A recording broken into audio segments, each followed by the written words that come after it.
बस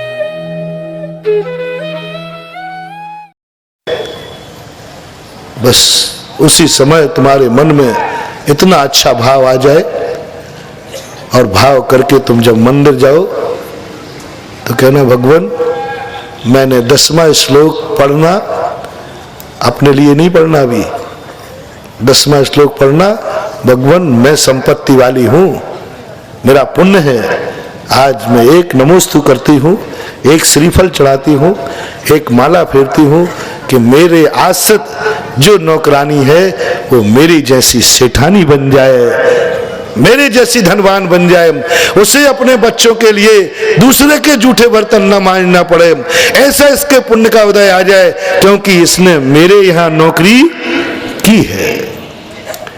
यदि ऐसा नहीं कर सकते हो, यदि ऐसा नहीं कर पाए, तो फिर पूज्यवर भानतुंग आचार्य कहते हैं, किम व्याभूत्यार्षतम यह नात्म समम करोति। उन धनवानों के यहाँ नौकरी करने से क्या फायदा है, उन धनवानों के यहाँ चाकरी करने से क्या फायदा है, जो धनवान अपने अधीन को अपने समान नहीं बनाने का भाव करते हैं। कोई मतलब नहीं, तुम्हारा जैन होने से कोई मतलब ही नहीं है, भगवान की जयकारा बोलने से कोई मतलब नहीं है, मुझे नमोस्तु करने से भी कोई मतलब नहीं है। मतलब जब है जब आज हर व्यक्ति अपने अधीनस्थ को, जो तुमसे गरीब है, उसको अमीर बनाने का भाव करेगा। जो तुम्हारा नौकर है, जो भी तुम्हारे अधीन है, उन सबको अपने समान बनाने का भाव करेगा। वो बने या नहीं बने, लेकिन तुम्हारी ऊंचाइयां तो बढ़ जाएंगे, बहुत ऊंचे हो जाओगे, बहुत ऊंचे जाओगे। आज जितने सेठ हो, कल इससे कई गुने सेठ बन जाओगे, क्योंकि तुमने नौकर को सेठ बनाने का भाव किया है। यही तो जैन दर्शन की विशेषता है। शोषणवाद इसे ही तो कहते हैं कि हम तो नौकर नहीं बनना चाहते, लेकिन दूसरे को नौकर। और समाजवाद क्या है, करुणा क्या है, ना हम नौकर बनना चाहते हैं, ना हम अपने नौकर को नौकर रखना चाहते हैं। हम तो चाहते हैं कि हमारा नौकर भी एक दिन सेठ हो जाए, और गर्व से कहना, देखो ये सेठ बन गया। बोले क्यों नहीं बनेगा, मेरा नौकर था ना। क्यों नहीं बनेगा, मेरा मुनीम था ना। क्यों नहीं बनेगी सेठानी, मेरे यहाँ नौकरी की थी ना, मैंने तो भावना इसके लिए भाई थी, आज मेरी भावना सफल हो गई। यदि इतना उदार दर्शको तो 10वां श्लोक सफल हो गया, सार्थक हो गया, और ऐसा चमत्कार होगा, ऐसा चमत्कार होगा कि दुनिया में कोई गरीब रहेगा ही नहीं। तुम अमीर बनो, रिलायंस डायरेक्टर बन जाओगे, कोई बड़ी बात नहीं, क्या चिंता हुआ, तो धीरू भाई अपना है, अपने देश का नागरिक है, बन जाओगे, तुम उससे भी आगे निकल जाओगे। और बस तुम एक नियम, एक साधना शुरू कर दो, तुम जिसके नीचे हो, तुम ऊपर वाले के ऊपर बढ़ना चाहते हो, पहले एक काम करो, जो तुम्हारे नीचे है उसको बराबरी में बैठा लो, आगे का काम मैं कर दूंगा। तुम नीचे, तुम्हारी घुटन हो रही है, नीचे तुम तड़प रहे हो, मेरे ऊपर भी कोई है, मेरे ऊपर भी कोई है। तुम पड़ोसी का मकान देख करके बहुत दुखी हो ना, हाँ महाराज बहुत दुखी है, उसके पास 3 मंजिल है, मेरा 3री मंजिल मैं बनवा दूंगा, इससे ज्यादा और क्या गारंटी लूं। क्या कह रहा हूं, मैं बताऊंगा रास्ता 3री मंजिल कैसे बनना। 3री क्या, उसकी 3 रह जाएंगी, तुम्हारी 4 हो जाएंगी। बस तुम एक नियम ले लो, पड़ोसी की दूसरी तरफ देखो, उसकी 1 मंजिल है, तुम उसकी दूसरी मंजिल बराबरी की कर लो, आगे की मैं बढ़वा दूंगा। पड़ोसी की 1 मंजिल है तो वहां तो तुम बद्दुआ दे रहे हो, इसकी मंजिल ना बढ़ जाए, और पड़ोसी की ऊंची मंजिल है तो जल रहे हो कि मेरी मंजिल ऊपर कैसे उठ जाए। जब तक तुम पड़ोसी की मंजिल को उठा करके अपनी बराबर मंजिल बनाने का भाव नहीं करोगे, तब तक तुम पड़ोसी की मंजिल से बराबरी नहीं कर पाओगे। ये तरीका है अमीर बनने का। तुम जितने अमीर बनना चाहते हो उतना तुम मांग लो, लेकिन जो तुमसे गरीब हैं पहले उनको अपने बराबरी का तो बनाओ। यदि ये सिद्धांत लागू हो गया, तुम चिंता मत करना, जो अमीर तुम बनना चाहते हो वो भी मेरे पास आएगा, उसको भी मैं क्या पढ़ाऊंगा? तुम्हें भी पढ़ा रहा हूं, उसको भी पढ़ाऊंगा कि देखो तुम्हें अपने से नीचे वालों को अपनी बराबरी पर लाना है तो तुरंत मान जाएगा तुम्हें अपनी बराबरी का, लेकिन मैं एक शर्त लगा दूंगा कि उसी को अपनी बराबरी का बनाना जिसने नीचे वाले को अपनी बराबरी का बनाया हो, और तुमने नहीं बनाया है तो फिर मैं तुम्हें बनाने वाला नहीं हूं। धर्म की दृष्टि से देखें अब तो भगवान, जैन दर्शन के भगवान एक ही बात है। जिनेंद्र देव इसलिए प्रसन्न नहीं है कि तुम उनको नमोस्तु करते हो, जयकार करते हो, वो कहते कोई भक्त नहीं है, कोई मतलब नहीं है। जिनेंद्र देव कहते हैं मेरा सच्चा भक्त वही है जो मेरे पद का दावेदार हो, मेरे समान बनना चाहता हो। और देखो कितनी है लोक नीति क्या है, जो किसी के पद का दावेदार हो वो एंटी ग्रुप, ये हमारा विरोधी है। बोले क्यों भाई, क्यों विरोधी है? महाराज ये मेरे पद का दावेदार है। और महावीर क्या कह रहे हैं? मेरा सच्चा भक्त कौन है? जो मेरे पद का दावेदार है। हे भगवान, आपका नात्यद्भुतम भुवन भूषण भूतनाथ भूतई गुणई भोगी भवंत मविष्टुवंता, आपको चाहने वाला यदि सच्चे गुणों की भक्ति करता है इस पृथ्वी पर, तुल्या भवंती भवतो ननु ना अद्भुतम, इसमें कोई आश्चर्य नहीं है जो आपके समान न बन जाए। वंदे तद्गुण लब्धे। इसलिए आज मैंने कहा था, कल कहा था, धर्म की दृष्टि से, परमार्थ की दृष्टि से, प्रकृति की दृष्टि से, तीन तरफ से मैंने धर्मात्मा जीव की लक्षण बनाई, तीन तरफ से धर्म बनाया। प्रकृति को इसलिए इस प्रकृति को धर्म कहते हैं कि हर बुराई को अपने में ग्रहण करके अच्छाइयां लौटा देती है। इसलिए पंच स्थावरों से बनी हुई यह सृष्टि प्रकृति के नाम से जानी जाती है, माँ के नाम से जानी जाती है, नेचुरलिटी के नाम से जानी जाती है, स्वभाव के नाम से जानी जाती है। और आप जीव भी यदि आप धर्मात्मा बनना चाहते हैं समाज की दृष्टि में, तो आप जिनमें कमियां हैं, पुण्यहीन हैं, उनको जैसे बने तैसे पुण्यवान बनाओ तो समाज की दृष्टि से। और यदि आप सच्चे धर्मात्मा हैं तो अपने भक्त को भक्ति करते देखकर प्रसन्न मत हो। नमोस्तु करते समय तुम प्रसन्न नहीं हो। देखो ये कम से कम नमोस्तु कर रहा है। जैन गुरु, जैन साधु, जैन भगवान आपके नमोस्तु से कभी प्रसन्न नहीं होता। मालूम, मैं अपनी अंदर की बात बताऊं, जैन दर्शन की। तुम्हारा लड़का यदि किसी के यहां जाकर के किसी के अधीनक नमोस्तु कर रहा हो, तो उसकी नौकरी कर रहा हो, तो भगवान मेरा ये बेटा, क्या इसकी जिंदगी दूसरों की गुलामियत करने का है, सेवा करने का है? इसी प्रकार जब तुम जिनेंद्र देव को नमोस्तु करते हो, मुनियों को नमोस्तु करते हो, भक्ति करते हो, तब मालूम हमारी कितनी वेदना होती है, कितनी वेदना होती है, कितनी तकलीफ होती है जैन दर्शन को, जिनेंद्र को। ओहो धन्य है, इतनी तकलीफ होती है, इतनी तकलीफ होती है।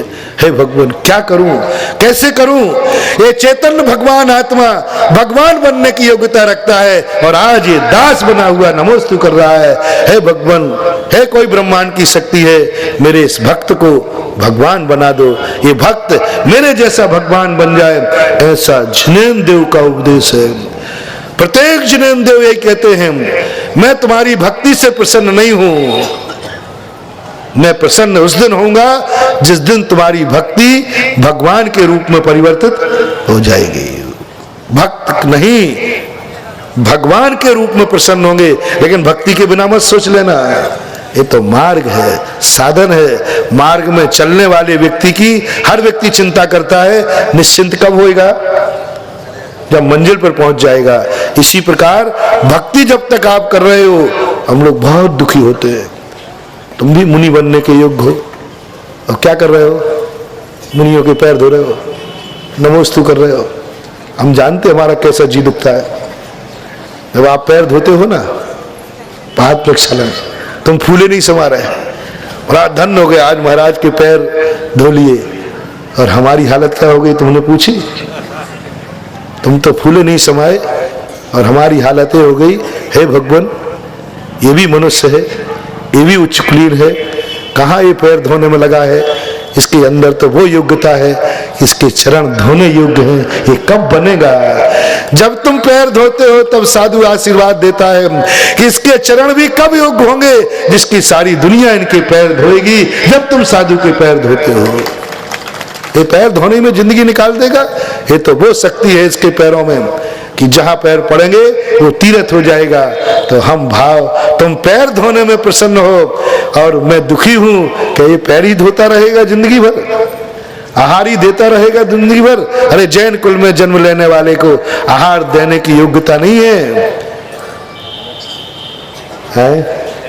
जैन कुल में जन्म लेकर, जबलपुर में जन्म लेकर, आर्यखंड में जन्म लेकर तुम्हारी योग्यता आहार देने लायक नहीं है। तुम्हारी योग्यता तो आहार लेने लायक है,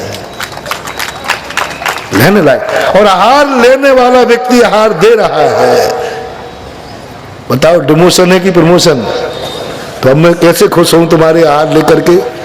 तुम आहार देते हो, मैं कहता हूं भगवान कहां के कर्म फूटे इसके। तुम क्या कह रहे हो?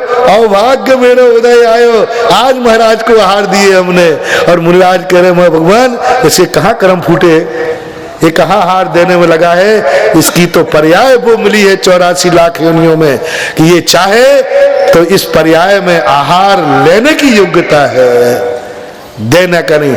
देना श्रेष्ठ है कि लेना? जल्दी बोलो, समय हो रहा है। देना श्रेष्ठ है कि लेना है? लेना है। तो तुम क्यों नहीं ले रहे? यही तो दुख है हमें, यही तो दुख है। उस लायक क्यों नहीं हो तुम? लाके आगे ना क्यों लगाए हुए हो? लायक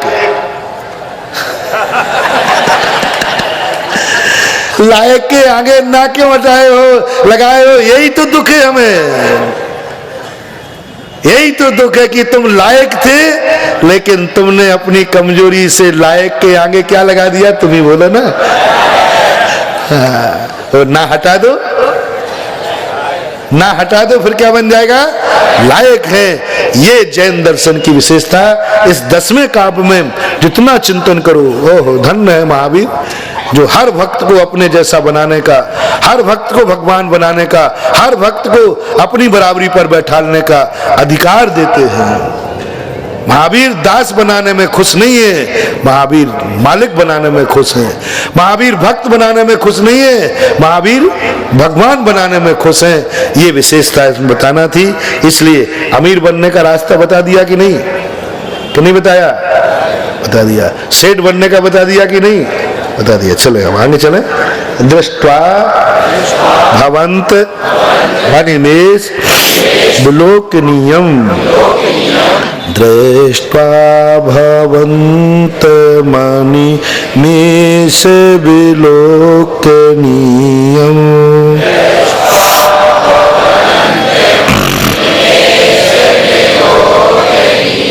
नान्यत्र तोष मुपयाति जनस्य चक्षुः, नान्यत्र तोष मुपयाति जनस्य चक्षुः,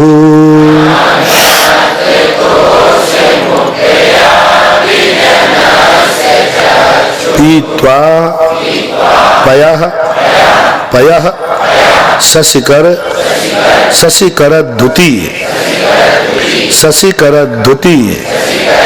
दुग्ध सिंधोः, पीत्वा पयः शशिकरद्युति दुग्ध सिंधो,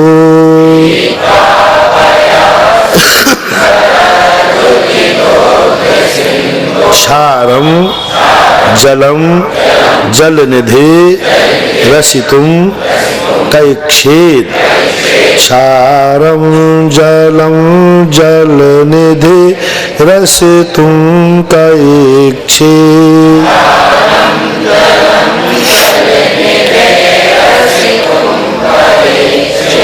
दृष्टवा देख करके, भवंत आपको, भवंतम माँ उधर से आ जाएगा, डैश लगाना, तो डैश का अर्थ है वहां से कोई ना कोई अक्षर को डिस्टर्ब करना है, तो माँ इधर आ जाएगा और माँ में से आ रह जाएगा, तो यहाँ हो जाएगा भवंतम अनिमेष विलोकनीयम, आपको देख करके। क्यों अनिमेष विलोकनीयम? आप देखने योग्य हैं। कैसे देखने योग्य हैं? अनिमेष कहते ना, वो वस्तु तो ऐसी है कि अनिमेष देखते रहो, पलक झपकने का भी समय नहीं है, पलक भी झपकाने का भाव नहीं रहता। आप ऐसे विलोकनीय हैं, आप ऐसे दर्शनीय हैं, आपकी मुद्रा ऐसी दर्शनीय है जो अनिमेष देखने योग्य है। ऐसी मुद्रा को, ऐसी मुद्रा यानी आपको, ऐसे हैं आप, कैसा लगाना? ऐसे हैं आप, अनिमेष देखने योग्य हैं आप। भवंतम उल्टा लगाना, देखने योग्य हैं, इसका अर्थ क्या है? विलोकनीयम। विलोकनीयम यानी देखने योग्य। अनिमेष, आप अनिमेष देखने योग्य हैं। भवंतम यानी आप अनिमेष देखने योग्य हैं, उनको देख करके यानी आपको देख करके। ना अन्यत्र तोषम उपयाति, अब अन्य किसी को देखने पर संतोष नहीं होता है। ना अन्यत्र तोषम उपयाति यानी संतोष प्राप्त नहीं होता। जनस्य चक्षु, मनुष्यों के लिए। जो मनुष्य आपको एक बार आंखों से देख लेता है, फिर उसकी आंखें अन्य किसी को देखने में संतोष धारण नहीं करते हैं। जैसे आप लोग कोई बहुत अच्छा स्थान देख के आए हो और कोई छोटा सा बगीचा दिखावे, बोले कोई मजा नहीं है। बोले क्यों? मैं अभी शिमला देख के आया हूं, ग्रीनरी तो वहां देखी जाती है। इसी प्रकार से हे भगवान, आपकी मुद्रा ऐसी है, जो लोग अनिमेष, जो एक बार देखते हैं देखते ही रह जाते हैं, उनको होश ही नहीं रहता है। भगवान का रूप इतना सुंदर होता है, जो व्यक्ति देखता है वह देखता का देखता रह जाता है, उनके मन में कोई विकल्प ही नहीं आता।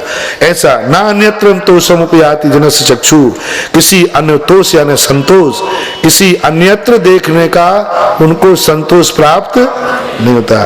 होगा भी कैसे? पीत्वा पयाः। कई लोग कहते हैं महाराज पहले तो हम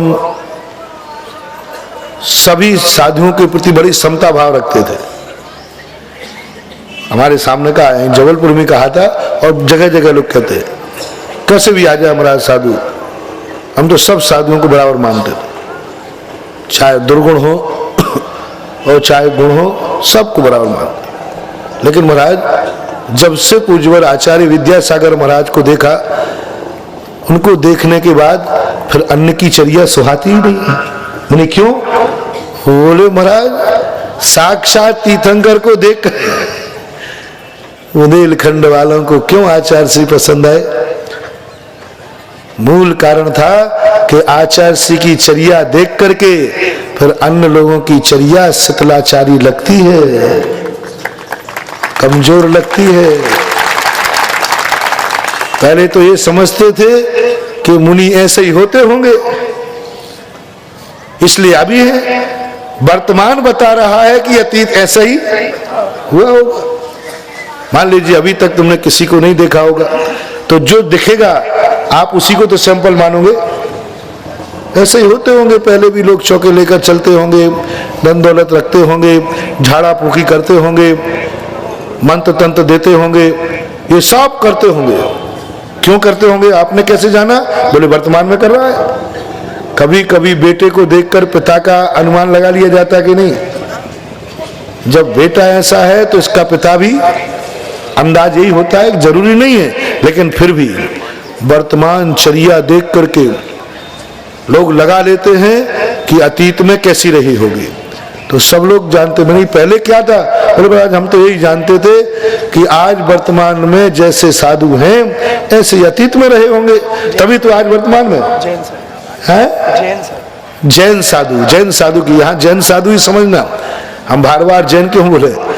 जैन साधु, जैनियों के लिए उपदेश हो रहा है। जैन साधु हैं, हम जैन साधुओं को यही समझते थे कि महावीर भी ऐसे ही चर्या करते होंगे, महावीर के साथ भी चौका चलता होगा, महावीर भी झाड़ा फूंकी करते होंगे और शांति सागर महाराज भी ऐसे ही करते होंगे। क्योंकि शांति सागर नहीं करते तो फिर वर्तमान के मुनियों में ये कैसे आ गया? वर्तमान के मुनि की चर्या बताई जा रही है कि अतीत के मुनि ऐसे ही होते हुए। अब देखो, वर्तमान की शीतलाचार्य ने अतीत को बदनाम कर दिया कि नहीं है? एक बेटा बाप को बदनाम कर देता है और होता ही है। किसका छुकरा है तू? जब तू ऐसा है तो तेरा बाप कैसा होगा? अच्छे और बुरे में दोनों में लगा लेना। लेकिन जब पूज्यवर आचार्य विद्यासागर महाराज की छैया इस बुंदेलखंड ने देखी, तब पता चला कि महावीर की चर्या ऐसी नहीं थी। महावीर की चर्या तो विद्यासागर महाराज जैसी थी, ऐसी चर्या थी। एक व्यक्ति ने चर्या आचरण करके और बदनाम की हुई अतीत की चर्या को कहां पहुंचा दिया। और अब यह कहना पड़ता है कि पंचम काल में हीन संगनन के साथ में जब ऐसी चर्या पाली जा सकती है तो महावीर की चर्या कैसी होगी? तेरी सुंदर। जब पंचम काल में आचार्य श्री इतने निरीह होकर के विचरण कर सकते हैं तो फिर चौथे काल में वज्र सम नाराज संगनन के धारी महावीर स्वामी, गणधर परमेष्ठी आदि, कुंद कुंद स्वामी आदि कैसे चर्या करते होंगे? बोलो, आचार्य श्री को देख करके अतीत के मुनियों के प्रति बहुमान बढ़ा है कि नहीं? बहुत बड़ा गर्व है हमें, बहुत गर्व। ऐसी चर्या होना चाहिए जिस चर्या देखने योग्य हो, जो चर्या को देख करके लोग अचंभित रह जाएं कि आज पंचम काल में भी, ऐसी जवानी में, ऐसे भौतिक वातावरण में भी कोई संयम का पालन कर सकता है क्या? लोग दांतों तले उंगली दबा ले। जब मुनिराज की चर्या सुनते हैं लोग, 48 टेम्परेचर में एक टेम पानी लेते हैं, डॉक्टर कहते हैं, विज्ञान कहता है जिंदा रह नहीं सकते। दिगंबर मुनि की चर्या, बोले साहब हैं, बोले असंभव। और जब आकर के दिखा दिया जाए तो बोले नियम से कोई गॉड गिफ्ट है। 16 लीटर पानी तो चाहिए ही चाहिए। गर्मी को कितना होता है वो, इतना पानी तो पीना ही पड़ेगा। यहाँ तो एक बार खाते हैं। कोई अपने हाथों से केस उखाड़ सकता है क्या? बोले असंभव, ऐसा हो ही नहीं सकता केस उखाड़े और आंख में आंसू ना आए। और जब दिखा देते हैं तो ऐसे उखाड़ते मिलते हैं जैसे सूखा घास उखाड़ रहे हैं। ताज्जुब है। दिगंबर चर्या को देख करके दुनिया ताज्जुब में करती है। ऐसी भी साधना हो सकती है क्या? दुनिया के बीच में रह करके निर्विकारी रह सकते हैं क्या? इस पंचम काल में भी इतनी साधना हो सकती है क्या? तो ऐसे ही है भगवान, आपका चेहरा, आपकी चर्या, आपका जीवन ऐसा है कि जिसे देख करके व्यक्ति अनिमेष हो जाता है। ठीक है, पीत्वा पया, पी करके, पय यानी पानी, कौन? शशि कर धुति, चंद्रमा की कांति के समान धवल, दुग्ध सिंधु, दुग्ध बोलते हैं क्षीर सागर। क्षीर सागर का जल जो चंद्रमा की कांति के समान धवल है, ऐसा पानी पी करके क्षारम जलम जल निधे रस तुम का एक क्षेत्र। क्या खारे जल के समुद्र के पानी को पीने की इच्छा करेगा क्या? यानी अपनी भाषा में किसी ने गन्ने का रस पी लिया हो और बाद में उसे नमक का पानी पिलाएं, है? पी नहीं सकता। लवणोदध के खारे पानी को पीना चाहे कौन पुमान, ऐसा हिंदी अनुवाद में आया है। तो बहुत अच्छा है। सारांश ये है कि अनिमेष देखने योग्य आपको देख करके व्यक्ति ना अन्यत्र अन्य जगह देखने पर तोष प्राप्त नहीं होता। जैसे चंद्रमा की कांति के समान दुग्ध यानी क्षीर सागर के जल को पी करके उसे खारे जल के सागर के पीने की इच्छा।